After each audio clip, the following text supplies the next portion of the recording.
Selamat datang di Teman Baca Podcast, teman baca RBC dimanapun berada. Semoga dalam keadaan baik dan sehat ya. Kali ini kita sudah bersama dengan Mas Bintang. Halo Mbak Manda. Halo Mas Bintang, gimana kabarnya? Sehat? Alhamdulillah. Terima kasih ya sudah mau datang ke RBC Podcast. Iya, terima kasih Mbak Manda sudah mengundang saya ke podcast kali ini. Jadi saya jadi punya kesempatan untuk membaca buku yang akan kita bicarakan. Yes, betul banget. Hari ini kita membahas salah satu koleksi dari perpustakaan RBC Institute nih, yaitu Islam Berkemajuan untuk Generasi Milenial yang udah ada di depan teman-teman sekalian. Koleksi ini bisa diakses di perpustakaan kita gitu. Mas Wintu sendiri di komunitas teman baca RBC udah berapa lama? Mungkin sudah 2 sampai 3 tahun saya ada di teman baca RBC ini. Di teman baca RBC ini selama 2 sampai 3 tahun saya mendapat banyak hal. Pertama, saya bisa mengakses langsung buku-buku koleksi Pak Malik Fajar. Beliau seorang pegawai pendidikan dari Muhammadiyah yang terkenal dengan visi-visinya, yang pengejawantahannya itu ada di Universitas Muhammadiyah Malang. Kemudian yang kedua, saya bisa bertemu dengan teman-teman, terutama aktivis dari Muhammadiyah yang ingin belajar, terutama yang sedang mau lanjut S2. Jadi saya punya kesempatan untuk belajar bahasa Inggris, IELTS misalnya, latihan ya ada di sini. Dan kesempatan-kesempatan itu membuat saya bertemu dengan kesempatan-kesempatan lainnya. Nah, jadi saya pikir teman baca RBC ini berdampak positif sih bagi saya. Oke. Nah, karena teman baca RBC itu punya punya pintu ajaib untuk Pintu ajaib. lebih cepat mengakses agenda di Betul. RBC Institute. Jadi komunitas ini kita rawat bareng-bareng. Jadi buat siapapun teman-teman yang lagi nonton hari ini, boleh banget kalau mau join ke teman baca RBC ya gitu. Nanti silakan mendaftarkan diri di perpustakaan kami. Boleh. Kita coba langsung masuk ke sini aja ya Mas Oke, Bintang ya. boleh, Soal buku silakan. ini nih, bukunya ini punya cover yang sangat amat menarik mata. Ketika ada di jajaran buku tuh kelihatan wah ini nih yang warna merah nih ya. Betul, Waktu Mas ini Bintang, eye catching memang. betul. Waktu Mas Bintang membaca buku ini sendiri tuh kayak gimana sih impresinya? Impresi saya ya, Hmm. impresi mengenai buku yang ditulis oleh Mas Hasnan Bahtiar. Ini salah satu tokoh muda Muhammadiyah, tokoh intelektual muda Muhammadiyah. Beliau ini memiliki pertama keluasan pikiran. Keluasan pikiran ini tercermin dari banyaknya ide-ide beliau mengenai bagaimana semestinya Islam berkemajuan itu dicanangkan. Misalnya dia menganjurkan untuk bagi anak-anak muda untuk mempelajari pemikiran-pemikiran Islam yang progresif seperti yang pernah diajukan misalnya oleh Pak Muslim Abdurrahman melalui Islam transformatifnya, kemudian Pak Kunto Wijoyo melalui Islam ilmu sosial profetiknya, kemudian kalau dari luar ada Syed Hussein Nasr tentang ilmu sosial otonom. Jadi beliau itu inspirasinya dari tokoh-tokoh Muslim, baik dari Muhammadiyah maupun yang ada di sekitar Southeast Asian. Nah, dan yang menarik Mas Hasnan itu mampu menerjemahkan pemikiran-pemikiran tersebut dengan bahasa yang ringan sekali. Ringan banget. Bahasa yang menurut saya mudah dipahami oleh anak-anak muda. Sehingga ketika misalnya anak-anak muda kesulitan untuk mengakses buku-buku dengan pemikiran yang tampaknya berat, Mas Hasnan itu bisa memberikan kita ke anak-anak muda bacaan. Ya, ini salah satu akses bacaan yang bisa diberikan ke anak-anak muda dengan bahasa yang sangat simpel. Dan itu saya pikir salah satu keunggulan utama Mas Hasnan. Mampu menyederhanakan ide-ide yang kompleks, terkomunikasikan, diformulasi oleh Mas Hasnan sedemikian rupa menjadi bahasa yang mudah dipahami. Saya pikir itu keunggulan buku ini. Benar. Kalau buku ini emang sesuai judulnya lah ya. Iya, betul.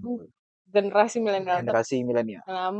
Mungkin secara terminologi walaupun tulisannya milenial ya, tapi ini masih bisa banget dibaca sampai Gen Z ya, satu generasi di bawahnya.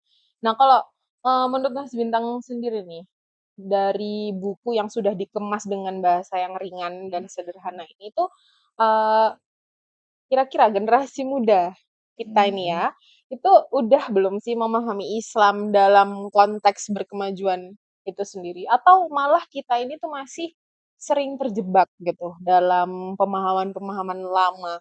Mmm, mhm mhm. Mmm, Iya, sebelum mungkin menjawab ke inti persoalan, mhm, mungkin kita perlu memahami dulu yang dimaksud Islam berkemajuan, mmm, yang maksudnya Mas Hasnan ini seperti mmm, apa. mmm, Bagi saya, yang dimaksud Islam berkemajuan itu ya berkemajuan, progresif. mmm, Progresif itu tercermin dalam berbagai macam hal. mmm, Misalnya kalau dari buku ini, kita diajak untuk menjadi muslim yang memiliki keterampilan berpikir kritis. mmm, Mas Hasan mencontohkan misalnya perjuangan Kiai Haji Ahmad Dahlan mmm, ketika beliau pertama kali mendirikan Muhammadiyah. Beliau itu ada di situasi di mana pertama dia harus berkompromi dengan kolonialisme. mmm, Maksudnya berkompromi di sini tentu beliau melawan tapi dengan cara beliau, misalnya lewat pendidikan. Jadi beliau itu Ahmad Dahlan ini kan ingin bahwa pendidikan itu nggak hanya pendidikan yang sifatnya sekuler saja, tapi dia ingin memberi terobosan bahwa pendidikan Islam bisa dimasukkan ke pendidikan modern pada saat itu. mmm, Yang mhm, merupakan yang pada saat itu merupakan suatu ide yang melampaui zaman. Banyak yang mengkritik Kiai Haji Ahmad Dahlan sebagai seorang yang kafir, mmm, seorang yang apa namanya, kok malah justru pro terhadap kemodernan. Nah, padahal itu bagian dari ijtihad dari Kiai Haji mhm, Ahmad Dahlan untuk supaya dakwah Islam tetap maju. Jadi beliau mencontohkan berkemajuan itu berpikir kritis dan melakukan tindakan-tindakan yang melampaui zamannya. Nah, apakah anak muda saat ini itu bertindak seperti itu? Saya pikir dengan akses informasi melalui HP, mmm, anak-anak muda mungkin punya iPad, mungkin punya tablet, macam-macam, itu bisa mengakses informasi yang sebanyak-banyaknya mengenai Islam.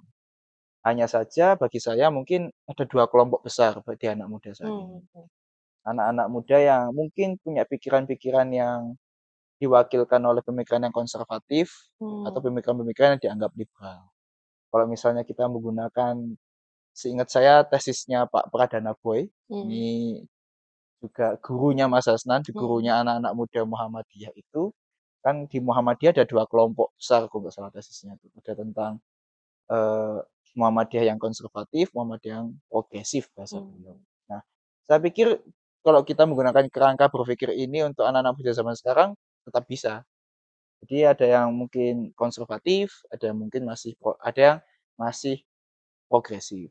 Nah, apa tanda-tandanya? Saat ini kita melihat tren keberagamaan anak-anak muda itu, eh, tren hijrah misalnya, mmm, tren-tren misalnya seperti kita bisa melihat banyak ustadz-ustadz yang kayak misalnya Ustadz Hanan Ataki, yang mmm, tema-temanya percintaan, yang mmm, mungkin masih mhm mhm, terjebak di simbolisme, tapi belum oke, belum mampu mmm, mengaktualisasikannya ke dalam bentuk gerakan-gerakan praksi sosial, yang oh, iya misalnya iya iya dilakukan iya, oleh aktivis-aktivis mahasiswa mmm, Islam. mhm Misalnya di Ikatan Mahasiswa Muhammadiyah kan mhm, biasanya ada gerakan-gerakan sosial, mmm, misalnya ada pendampingan terhadap kaum mustadafin kalau di buku mhm ini mhm bicaranya. mhm, Nah, jadi masih terpaku di aspek-aspek simbolisme, berpakaian cadar, berjilbab mmm, panjang, tapi mhm aktualisasi dalam perilaku keseharian mungkin yang masih belum banyak dikerjakan. Jadi mhm Islam yang mhm dipahami anak muda saat ini itu masih Islam yang bentuknya simbol saja, mhm, belum keejawantah dalam perilaku. Nah, ini yang mmm, Mas Hasnan itu mengkritik anak-anak muda itu harusnya melampaui itu. Harusnya mmm, anak-anak muda itu bisa nggak cuman pakai pakaian berjenggot misalnya, mmm, hanya mode saja, tapi juga melakukan tindakan-tindakan nyata yang mmm, berorientasi pada keadilan mhm mhm sosial. mhm, Gitu kok. Saya pikir iya. pesan buku itu seperti itu. Tapi kalau melihat tren dan apa ya, fenomena yang terjadi hari ini, aku rasa itu bukan hal yang buruk sih Mhm mhm. sebetulnya ya. Aku tahu kalau di buku ini mungkin, eee, ada kritik bahwa ini memang harusnya anak muda itu demikian gitu, karena kita Mhm. punya akses yang jauh lebih layak Betul. dan lebih gampang gitu ya. Tapi tren yang sekarang udah kayak ikut pengajian itu kan di sosial media udah lagi Mhm. rame banget nih. aku rasa itu bukan starting yang buruk. Betul, Biasa. betul, betul. Tapi memang menjadi PR nggak sih Mas Bi kalau kita ini harus segera mengejar ketertinggalan itu, bahwa kita harus senantiasa berada di konteks-konteks yang progresif gitu tadi. Nah, tapi kalau menurut Mas Bintang sendiri nih, eh di kehidupan keseharian kita nih, itu bisa ditemukan nggak sih Islam yang progresif dan relevan itu? Bisa, sangat Hmm. bisa. Saya pikir tanda yang paling terutama selesai buku ini ya, Hmm. Hmm. tanda-tanda bahwa anak muda itu masih bisa dikatakan progresif adalah Hmm. mereka memiliki kemampuan berpikir kritis. Hmm. Hmm. Dan berpikir kritis itu manifestasinya bisa banyak jenis Hmm. perilaku. Misalnya berani bertanya. Hmm.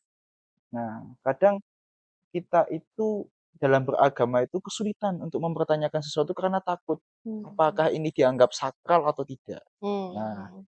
misalnya saya punya pengalaman personal Hmm. mengenai hubungan saya dengan adik saya. Hmm. Jadi adik saya itu bertanya, "Mengapa kok kita harus berjilbab, Mas? Hmm. Apakah emang sebagai muslim ini harus berjilbab?" Nah, kadang pertanyaan-pertanyaan seperti ini nih tidak akan mungkin bisa didiskusikan bila dipertanyakan di forum-forum resmi keagamaan yang konservatif, apakah boleh Hmm. berjilbab atau tidak. Hmm. Hmm. Tapi dengan hadirnya pertanyaan, dengan timbulnya pertanyaan itu, maka hadir sebuah dialog. Hmm. Hmm. Jadi dialog inilah yang dipentingkan supaya apa ya, ada wacana-wacana intelektual yang senantiasa terbangun. Hmm. Ya seminimal mungkin mungkin adik saya tentang jilbab, apakah sebagai muslim harus berjilbab apa enggak sih Mas? Nah, itu kan pertanyaan yang menarik untuk dijawab. Karena sebagian ulama mungkin ada yang menjawab mewajibkan, ada Hmm. yang tidak. Nah, Hmm. tinggal pilih yang mana, kan begitu. Hmm. Nah, dialog-dialog seperti ini tuh harusnya ada dan kampus itu memberikan Hmm. ruang yang bebas untuk menyediakan dialog-dialog seperti ini. Hmm. Misalnya melalui organisasi-organisasi mahasiswa. Hmm. Kalau di Universitas Muhammadiyah Malang ada juga yang namanya Ikatan Mahasiswa Muhammadiyah yang Hmm. mendiskusikan tema-tema Islam berkemajuan yang menjadi kajian umum di Muhammadiyah. Nah, dengan adanya ruang dialog itu, IMM sebagai ruang dialog itu memungkinkan Hmm. peserta atau mahasiswa peserta, kayak ngomong anak SD ya. Jadi mahasiswa itu bisa mempertanyakan Hmm. doktrin-doktrin keagamaan yang mungkin dianggap mereka bisa dipertanyakan menjadi sesuatu yang bisa didiskusikan dengan Hmm. mengasyikkan. Hmm. Nah, Hmm. di sini di buku ini Mas Hasan berpesan pada IMM kalau tidak Hmm. salah. Hmm. Kalau tidak salah untuk Ikatan Mahasiswa Muhammadiyah beliau berpesan untuk senantiasa menjadi tempat bagi kader-kader Muhammadiyah untuk berpikir kritis. Hmm. Ya, saya menangkap buku ini tuh seperti itu di salah satu pesannya. Kalau dari yang kita obrolin ini, Mas Bintang pernah nggak sih kayak nemu atau bisa nyimpulin gitu Mhm. tantangannya itu sebenarnya apa bagi generasi muda itu untuk memahami dan menerapkan konsep ini Mhm mhm. sebetulnya? Karena kan kalau tadi Mas Bintang bilang sebenarnya ini bisa jadi bahan dialog atau diskusi gitu Betul. ya yang cocok dan bisa banget diobrolin antar anak muda gitu. Tapi Betul. kalau secara tantangan sendiri Mhm. apa sih yang bikin sulit gitu? Tantangan yang dihadapi anak muda Mhm. supaya kalau saya tangkap mungkin tetap berpikir kritis untuk bicara masalah Mhm. keagamaan ya. Mhm. Yang pertama akses, Mbak. Mmm. Nggak semua tidak semua anak-anak muda itu memiliki akses bacaan mungkin, Mhm. bacaan-bacaan primer. Jadi Mmm. mereka mungkin lebih menyukai pengajiannya saja. Oh, Nah, di I situ see. kan timbul interaksi pengetahuan Mmm. antara Mhm. pengkaji dan Mhm. juga yang ikut pengajian. Mhm. Nah, di sini ilmu yang disalurkan oleh pengkaji Mhm. biasanya bukan saya pikir saya yakin 100% sih, Mbak, bukan Mhm. bukan sesuatu yang progresif. Mhm.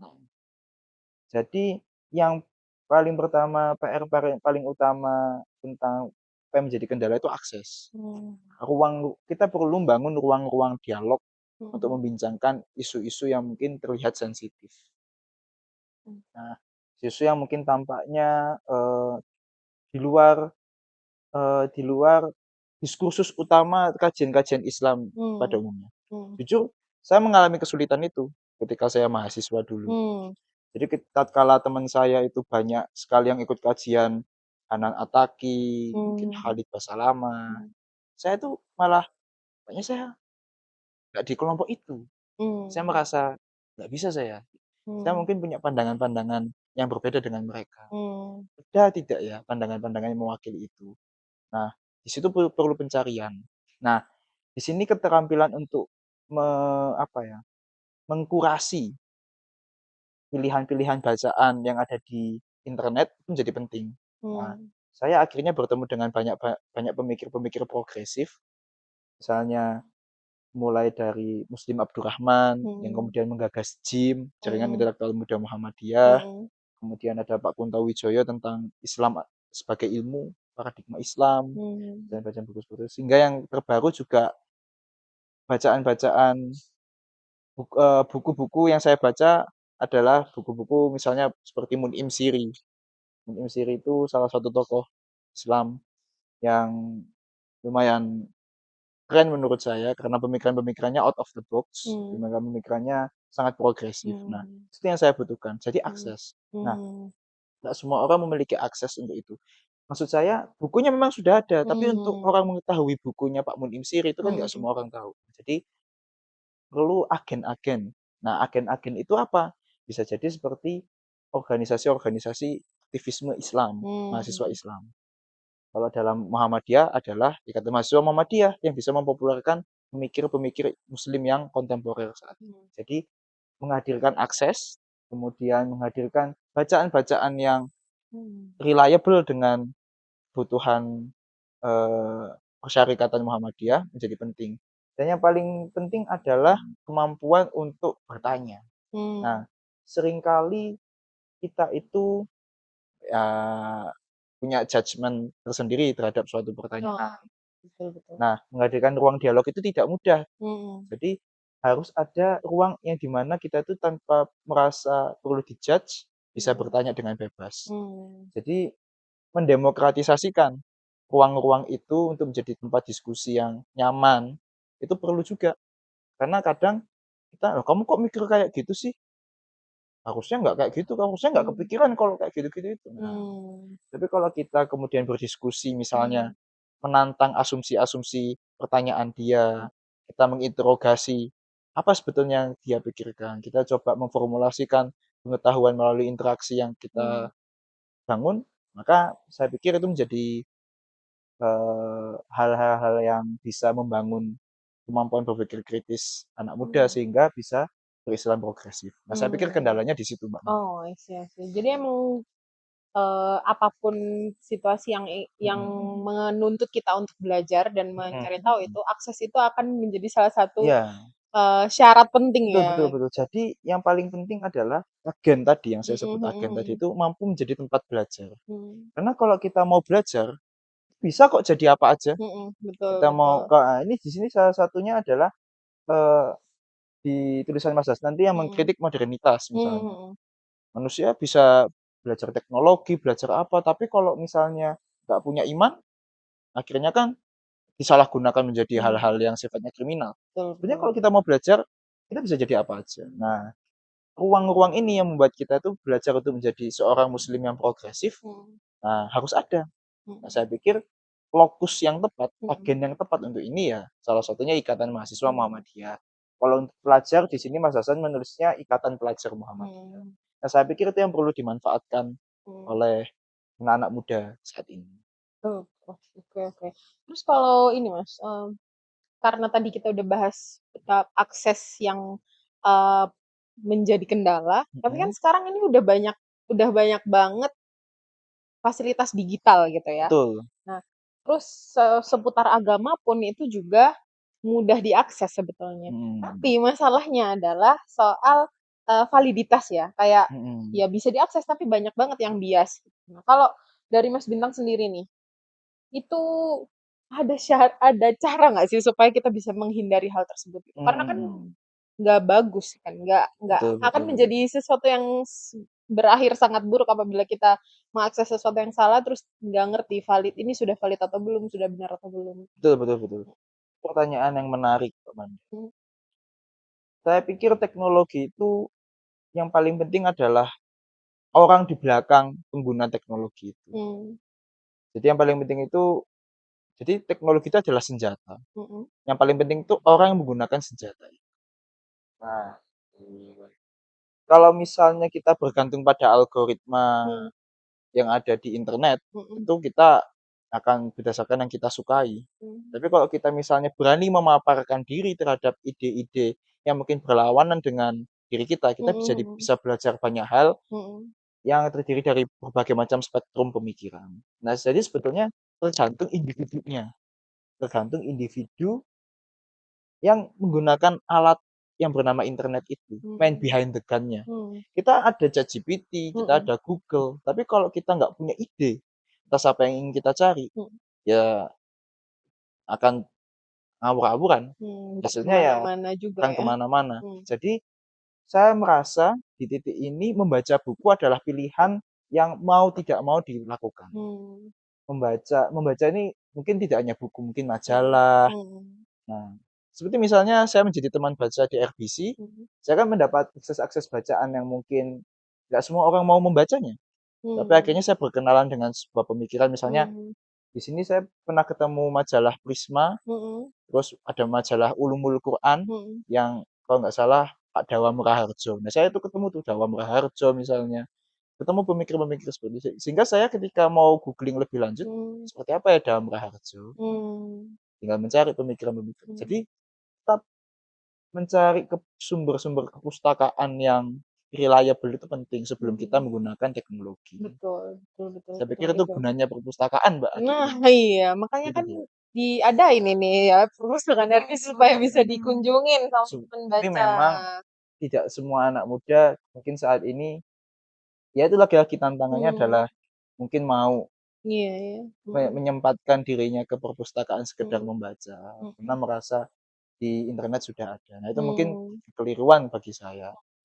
Tapi jika mungkin kita bisa menghadirkan mm, akses, ya mungkin ini kerja-kerja yang sangat berat ya kalau mm, misalnya mm, menghadirkan buku-buku beliau mm, ke akses digital. Tapi kalau mm, misalnya anak-anak muda memang mau untuk mempelajari mm, ilmu-ilmu yang progresif, ya mungkin mm, bisa datang ke perpustakaan atau mm, ya berkumpul tadi itu di agen-agen yang tepat, yang sesuai mm, dengan minat.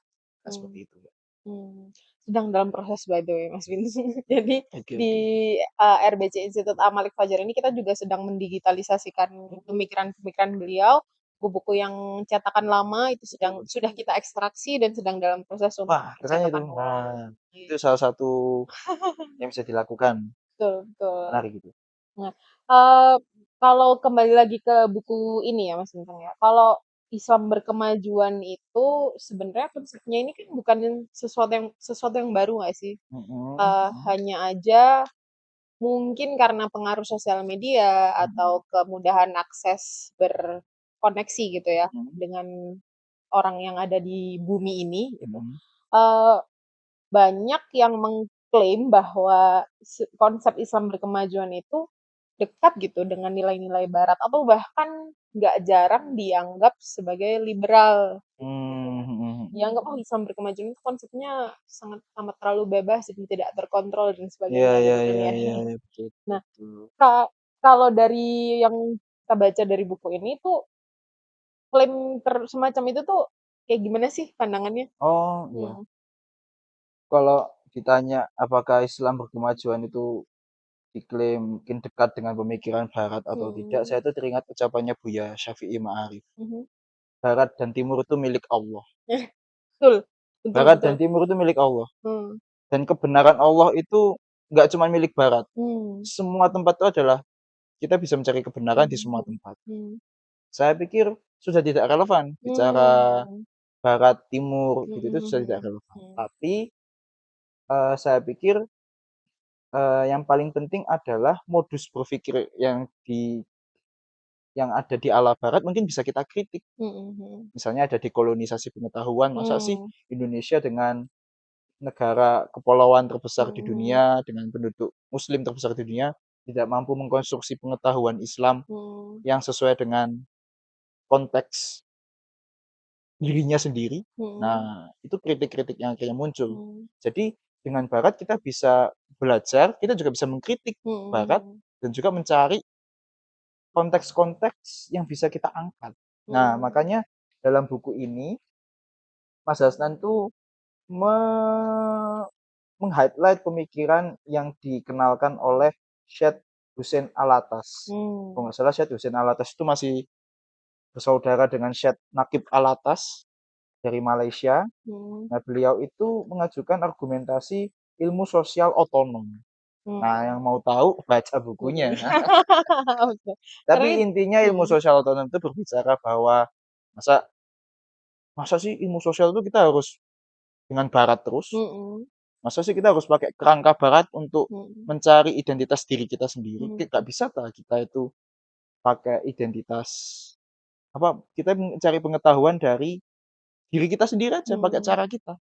Nah, jadi beliau itu mempertimbangkan, mengusulkan sebagai sebuah ijtihad bahwa untuk mengembangkan Islam berkemajuan, ilmu sosial otonom mungkin masih bisa digunakan. Tentu banyak hal perdebatan pasti barat dan timur. Tapi saya meyakini bahwa seperti yang kita katakan Buya Syafi'i Ma'arif, barat timur itu milik Allah, cahaya keilahian, cahaya kebenaran dari Allah itu ada di mana saja.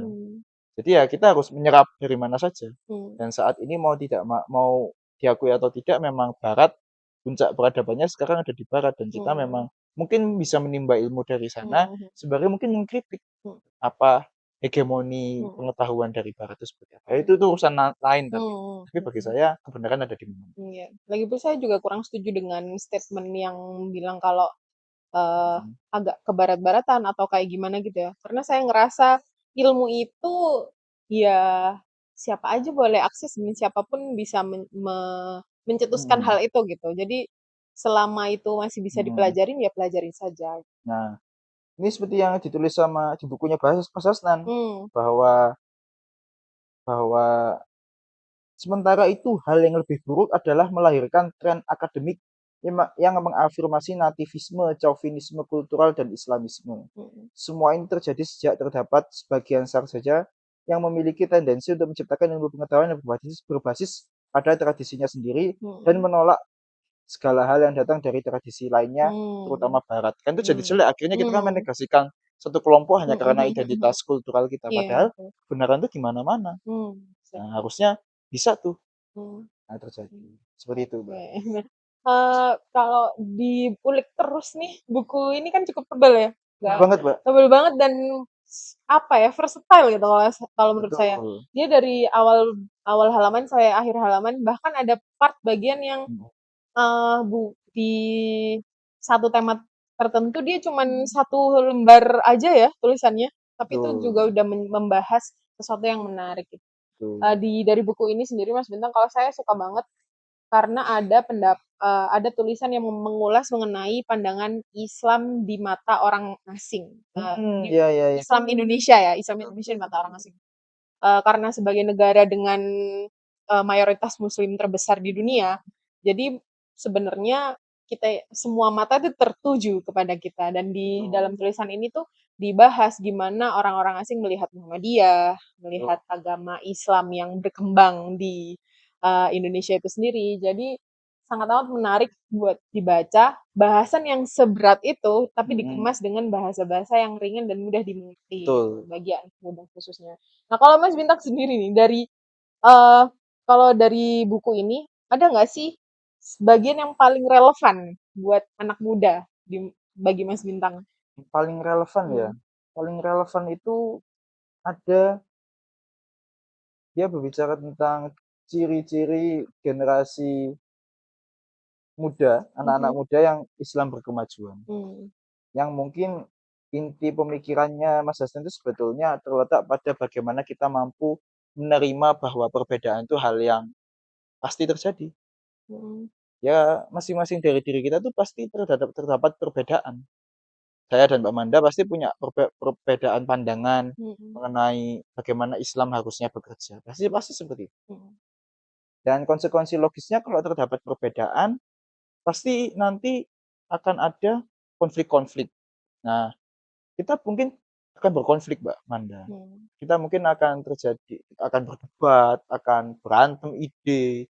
Tapi yang paling penting adalah ketika kita sudah tahu bahwa kita berbeda, bagaimana kita itu mampu, kalau di bahasanya beliau itu adalah me,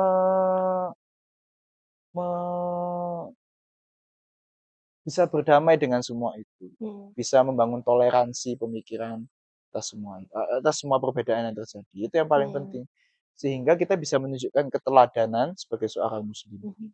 Keteladanan itu adalah, kalau Mas Hasan itu sangat meng-highlight perilaku-perilaku orang-orang yang mungkin ketika berbeda pandangan terus mereka mengkafirkan orang lain gitu. Nah, Mas Hasan itu melihat itu bukan tindakan yang baik untuk harmoni sosial yang ada di Indonesia. Itu malah justru membuat disintegrasi bagi kalangan umat Islam. Kalau bahasanya Cak Nur seperti itu. Nah, yang paling penting ketika kita tahu bahwa perbedaan itu ada, ya kita harus bisa membangun harmoni. Mas Hasnan, saya pikir itu pikiran-pikiran Mas Hasnan yang saya pikir, wah iya betul juga. Mau kita berbeda pandangan, tapi kalau kita bisa rukun, kan jadi sama-sama enak. Kita nggak mengkafir-kafirkan, sehingga kita, efeknya apa? Efeknya kita bisa jadi teladan bagi orang-orang yang ada di sekitar kita. Oh misalnya, oh Bintang orangnya bisa kok terbuka terhadap pemikiran-pemikiran, nggak terlalu maksa. Nah, itu saya pikir adalah salah satu contoh yang baik bagi anak muda untuk menjadi pelaku Islam berkemajuan. Oke. Kalau setelah membaca buku ini nih, Mas Bintang sendiri ada nggak sih yang bikin sampai merenung gitu? Kayak ada nggak sih sesuatu yang bikin, oh iya ya gitu. Aha momen Oke, setelah membaca buku ini. ya, aha momen itu ketika Mas Hasnan menulis buku tentang ilmu sosial otonom. Jadi saya jadi kayak, oh iya juga ya, kenapa kok kita selalu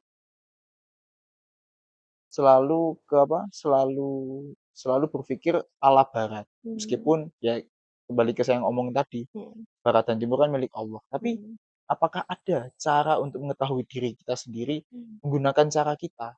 Nah, oh iya ya, betul juga. Itu yang saya pikir kayak, oh ya menarik ini untuk dikaji karena sebelumnya saya yang awalnya tidak tahu menjadi tahu tentang ilmu sosial otonom dan saya akhirnya ya ngulik-ngulik sendirilah.